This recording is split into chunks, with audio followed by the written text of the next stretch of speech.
Hi, this is Dan Sullivan. I'd like to welcome you to the Multiplier Mindset Podcast. First of all, what prompted this thought is that I personally coached over the last 49 years, roughly 7,000 very successful, very talented, very ambitious entrepreneurs. And all of them have done 10 times, once, twice, 3 times, 4 times. But it's sort of instinctive on their part. And what I've noticed from all of that, there's actually a structure to 10 times. So I've captured the entire structure of how one goes 10 times as an entrepreneur and just laid it out as a unique process with a lot of other considerations. It's a real pleasure after almost half a century of coaching entrepreneurs. Almost all of them have done it numerous times. And so I just want to show what the structure and process looks like.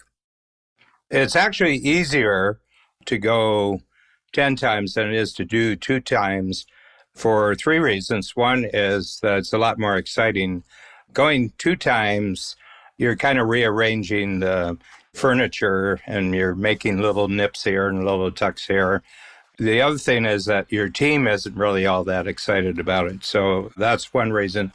The second one is that it's more of a fresh start. Because if you're doing 2 times, you're trying to drag about 80% of the past into the future, where when it's 10 times, you've got to say, well, I can't do that with 80% of what I'm doing. I can take 20%. So there's the 80-20 rule right off the bat. A lot of stuff that you're doing, the 80% of it isn't profitable, number 2, and it's not even effective anymore. It was effective at one time, but you just continue to do it by habit. Whereas 20%, you got to say, well, I got to really look at this differently. And one of the things you have to look differently is, who am I getting my money from? Which team members are best? And what should I be doing? That's just the most important activity. So everything gets really simplified with the 10 times thinking. And the other thing is that immediately your own goals are 10 times. You notice there's a lot of other people doing that make themselves known to you and want to be part of what you're doing, where if you're just going 2 times, you don't attract other big players. And you also attract big clients who are very excited with someone who's trying to go 10 times. So it's got everything going for it. And the other thing is, it's your time frame. It's your time frame when you want to do it. I mean, if you say, I have to do 10 times next year, you're probably not going to do it. But if you say, I'll do 10 times in 5 years, well, that's very doable. That's very doable. If you're eliminating 80% of what's dragging you down right now, I think that's very doable. So just insight I have is entrepreneurs don't drive themselves crazy with their goals. They drive themselves crazy with their deadlines. It's your call when you want to do it. You've already done it. If you're a successful entrepreneur, you've done it 2 or 3 times, but you didn't know how you did it, and our book tells you how you did it. First of all, 10 times is a conscious goal, the way that we lay it out. And one of the great distinctions we make that most people think we're just talking about money, we're just talking about revenues.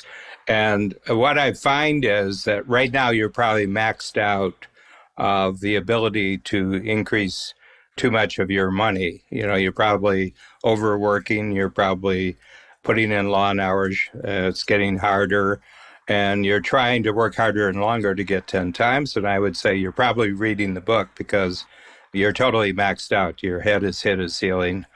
And so what we go after first is 10 times in 4 areas of freedom. So you want to increase the amount of freedom of time you have, both at work, you're just doing things that you love doing and things you're great at. In personal life, you're actually taking more free time. And what we've discovered is that if you just take your present amount of free time, let's say you're taking 3 or 4 weeks off a year, if you double it to 8 weeks, you'll immediately take a huge jump in income. Okay. And it just happens because everything is urgent when you're not taking free time. But if you take free time, you come back, notice that about half of what was urgent, you didn't need to do anyway. Half of the other half is not really urgent. and there's two or three things that are urgent, and you come back and you do those right away and you take a big jump. Freedom of money is that you're trying to make money from the wrong people, and 80% of anybody's client base is costing you money. It's only the top 20% of your clients or customers who are actually putting you in the profits. All your profits in the top 20% of your client base. I mean, this takes real courage, but if you were just to stop working with the bottom 80% of your client base yourself, and you just focus yourself on the top 20%, you would immediately take a huge jump. And I would say freedom of relationship. You may be getting a lot of money from people, but you don't like them, and your team especially doesn't like them. And if you just eliminate the big check people who are disagreeable and they cause a lot of trouble for your teamwork, immediately you'll take a jump in income. And freedom of purpose, that have a goal way, way beyond 10 times and say, if I do 10 times, what's this going to mean to me in 25 years? In my case, I've got my clients thinking 50 years in the future. Then they realize that money's just a very, very small part of leading a really great life over the next 25 to 50 years. So you go after freedom first, freedom of time, freedom of money, freedom of relationship, freedom of purpose. And as quality, you get a massive 10 times increase in quality of life. And the 10 times greater income is just a byproduct of getting greater freedom and greater quality in the other parts of your life, which you probably have sacrificed to get to where you are right now. And it's time to go back and insert the quality rewards for being a successful entrepreneur. So people ask me, but what if the prospect overwhelms me? And I would say right off the bat that you're measuring your progress in a completely wrong way. What I notice is a lot of entrepreneurs are very, very successful, but they see themselves as failures. And the reason is they measure forwards instead of measuring backwards. We visualize and we aspire forwards because we have to have goals. But as soon as you have the illumination of a big goal and it's showing you where progress can be made, and that you cut off all measuring forwards and you measure backwards. And what I mean by that is today you're going to set a goal for yourself and you're going to make really good progress towards that goal, but you'll have a temptation to measure it against your ideals. And ideals are not achievable. They're for illumination. And so the moment you make progress, and that can start as early as each night, you measure, what did I accomplish today? You accomplish quite a bit. But if you're always measuring it against some far off, unattainable ideal, then you'll just make yourself unhappy. You'll just make yourself discouraged. So if you're overwhelmed right now, you're just measuring everything in your life wrongly. Okay, so just start measuring backwards at the end of each day and say, I made great progress today. What could I do like that tomorrow? And you just keep your sights on where progress is immediately available, progress is immediately accessible, and then you measure at the end of each day. I never measure forwards. I aspire forwards, but I only measure backwards. When it comes to the 10 times goal that we have written up, Ben Hardy did such a masterful job of writing the book. I mean, these are all our ideas that we've created inside Strategic Coach, but Ben is an incredibly better writer than I am. I mean, he's a spectacular writer. So that's one thing, is that I'm really good at setting goals. I'm really good at making progress, but I'm not good at doing a lot of the details or the hows, that it takes to get to the goals. So my first thought when I set a goal, I said, okay, now who's going to do this for me? And I'm not looking for people who are inferior to me. I'm looking for people who are way better than I am.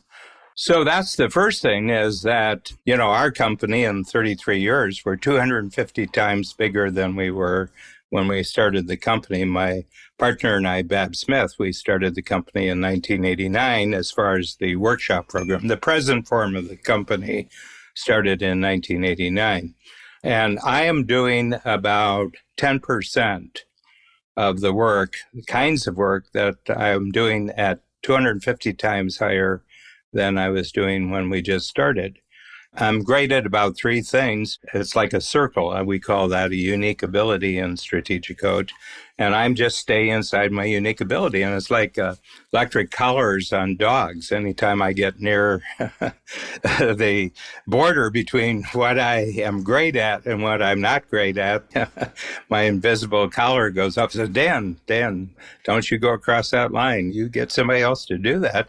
And people like being heroes to you when you're not interfering with their work. You're not doing something that someone can do. So that's a huge mindset.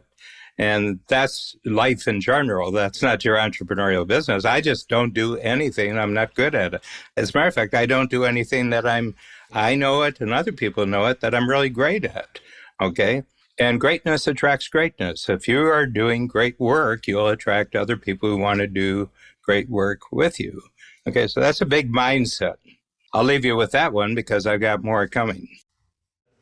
I love 10 times. I love the idea of it and all of our entrepreneurs. And we've had 22,000 entrepreneurs in the last 33 years who have really gotten a handle on this 10 times concept. Their lives are happier. Their lives are easier. Their lives are more enjoyable. They're more enjoyable to be around. They keep growing in their business life, but they also keep expanding greater and greater joy and happiness in their personal life. And I think one of the things that a lot of entrepreneurs just don't come to grips with right from the start, because it's not a usual path. Only 5% of the adult working population are even technically entrepreneurs, namely that nobody guarantees their income. But a lot of entrepreneurs, even though they're successful, they're really talented, they're kind of fuzzy about what they've actually done when they decide to be an entrepreneur. And the first thing I tell them, I said, first of all, when you start out on this path, it's a life sentence. Once you start on the entrepreneurial path, you can't go back to another way of living. First of all, they won't have you back because there's this big gap in your resume that you can't explain. So one of the things that this is not just a way of making money, this is a way of living your whole life. So take it right to the end. How long are you going to live? And just say, well, that's how long I'm going to be an entrepreneur. Everybody in Strategic Coach program, with very few exceptions, has a lifetime goal that's over 100 years. And I say, if you're constantly doing better and you're constantly doing work that you enjoy, retirement makes no sense. Okay. So I'll be 79 in a couple months. And I feel that everything I've done up until now is just R&D. My goals at 79 are phenomenally bigger than they were when I was 49. And my work is showing it. I mean, I'm doing the best work of my life right now. And I'm in great shape. I'm in great physical shape. I've got great friendships. I've got a great personal life.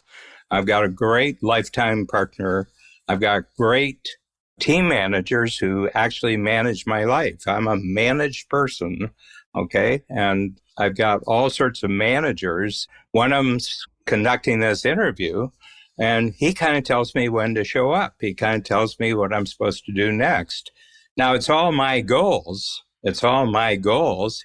He just takes my goals and structures them so that I'm just doing what I'm supposed to do. So Frank Sinatra did not move pianos.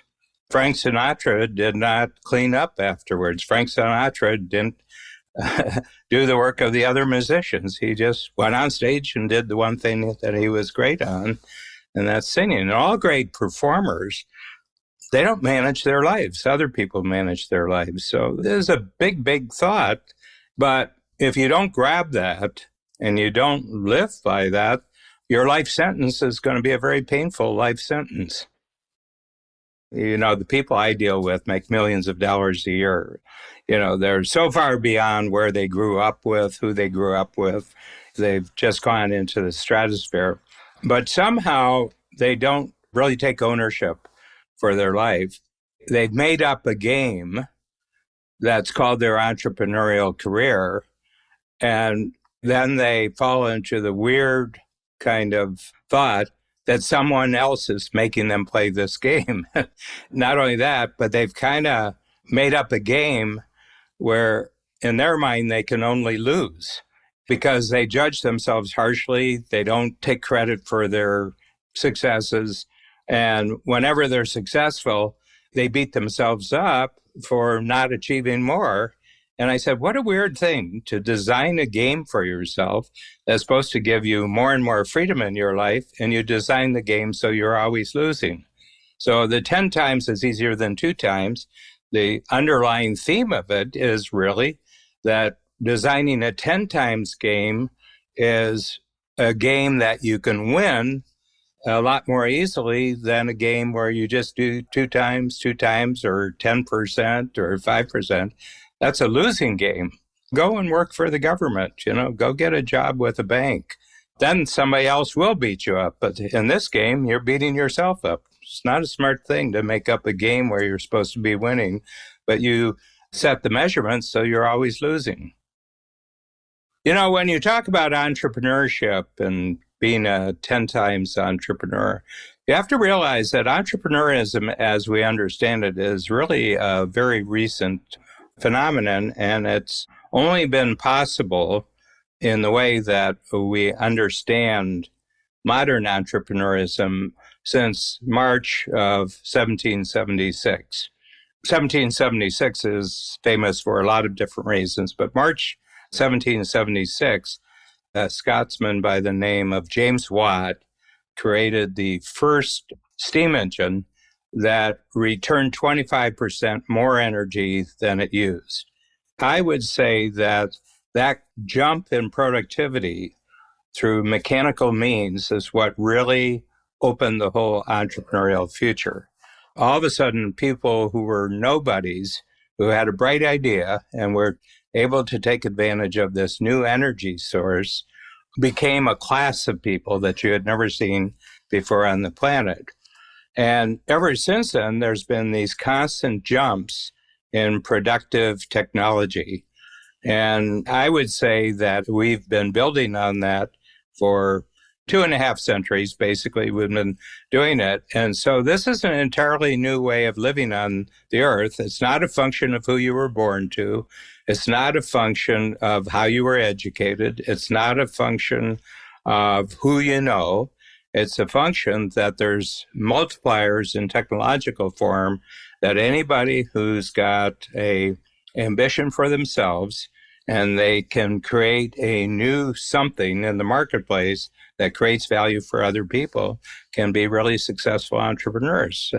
As a matter of fact, the first definition of entrepreneurism that really describes modern entrepreneurism is in 1804. This is about 30 years after James Watt.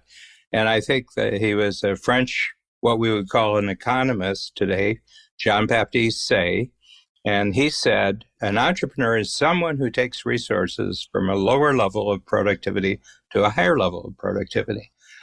Nobody had ever described entrepreneurism that way before, but it totally says what really successful entrepreneurs do today. And he was asked about his definition, and they said, well, what kind of resource? And he said, any kind of resource, including yourself. So it's the first time that an individual could look at themselves and they could constantly multiply it to a higher level of entrepreneurism. For all of human history, that was not possible to do in a moral, ethical, and legal way. You had to steal things.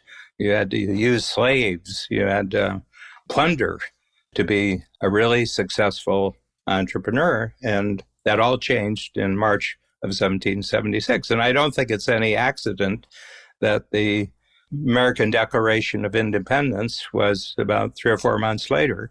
And because America, as far as I can see by reading the U.S. Constitution, is a representative republic with a set of rules that's just designed to attract and encourage really, really successful entrepreneurs.